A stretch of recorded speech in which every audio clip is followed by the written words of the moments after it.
In 2020, the COVID-19 pandemic has changed the way we live, the way we work, and how we consume.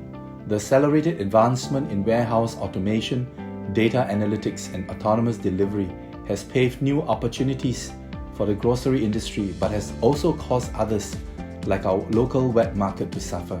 From the familiar shouting, lobang shared, to the trust between vendors and shoppers, these uniquely Singaporean interactions are at risk in this shift to decentralization.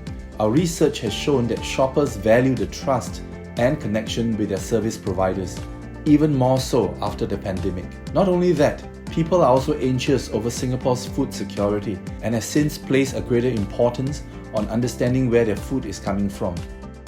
In the light of all this, how might we envision the future of wet markets in 2030? So we ask ourselves, how might digital wet markets provide convenience while retaining social interactions? Here we have Xin Yi. She's heading back home from the hospital after a 12-hour work shift. She is notified that her smart fridge will be restocked tomorrow according to her usual grocery orders.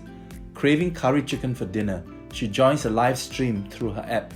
With voice assistance technology, Xin Yi is able to haggle conveniently with her favorite butcher, Ah Seng. Ah Seng can seamlessly recognize and communicate with his regulars using the new live stream infrastructure in his wet market stall. Next, how might we leverage on technology to enhance the community spirit of wet markets? Let's meet Mr. Chu, who is visiting the wet market to get groceries for tomorrow's Chinese New Year reunion dinner. He goes straight to Yong Heng Seafood, where he is a regular.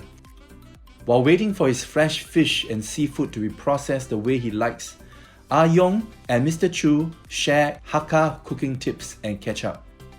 Mr. Chu pays with contactless payment, which automatically syncs his contact information to his groceries, and they are sent to his house by autonomous delivery at his preferred timing. As Mr. Chu does not need to lug heavy bags of groceries, he continues shopping with ease. At the Yong Tau Fu stall, he starts a group buy with his neighbours, helping him and everyone each get a 20% discount. Even though technology adoption may be challenging for older generation stall owners and shoppers, collaborative initiatives with stakeholders like Infocom Media Development Authority and SG Digital Office would provide support to this transition. Furthermore, as the role of store owners change into one that is less manual and more about expertise and connection with customers, the younger generation will be more motivated to take over, paving a way forward for Singapore's wet markets. Moving on, how might we engage citizens to optimize local food supply? In 2030, Singapore would be producing enough to meet a third of the nation's nutritional needs. Vertical farms are integrated into wet markets as an important source of local supply. Here we have Mr. Ali and his team, and they are using the latest data analytics software to help them predict demand and manage the supply of local produce for each neighborhood. With greater food innovation, they are able to crossbreed new varieties that are suitable to the taste and health preferences for all. In addition to physical visits, residents can embark on a virtual tour to learn about their neighborhood vertical farm. With more awareness of vertical farming, people are more confident about Singapore's food supply.